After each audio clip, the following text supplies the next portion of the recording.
আসসালামু আলাইকুম শিক্ষার্থী বন্ধুরা, কেমন আছো? নিশ্চয়ই ভালো আছো। তোমাদের এইচএসসি 2024 স্টুডেন্ট, তোমাদের জন্য রয়েছে কয়েকটি দুঃসংবাদ। সেগুলো তোমাদের মাঝে এখন আমি বলবো। সেটা দুঃসংবাদ বলতে সেটা আমার মনে হলো, এবং কি তোমরাও দেখতে পারবে যে তোমাদের জন্য এটা আসলে দুঃসংবাদ। শুধু সংবাদগুলো কি কি সেটি তোমাদের মাঝে এখন আমি আলোচনা করব। তারা তার আগে যারা চ্যানেলকে সাবস্ক্রাইব করেনি এখানে সাবস্ক্রাইব করে দাও, কারণ তোমাদের সকল বিষয়ক ভিডিও এই চ্যানেলে আপলোড করব আমি। চলো দেখে না যাক যে কি কি দুঃসংবাদ হতে পারে।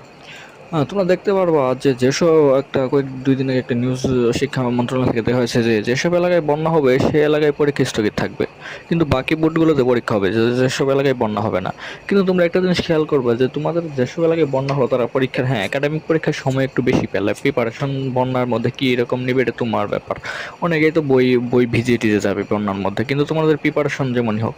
কিন্তু তোমরা যখন দেখবে যে তোমাদের আগে তো যারা বন্যা কবলিত আছে তাদের আগে অন্যান্য বোর্ডের শিক্ষার্থীরা পরীক্ষা আগে শেষ করবে, পরীক্ষা শেষ করার ১ সপ্তাহের মধ্যেই সাধারণত তারা ভার্সিটি ভর্তি কোচিংয়ের জন্য এবং ভর্তি প্রিপারেশনের প্রস্তুতি নেওয়া শুরু করবে।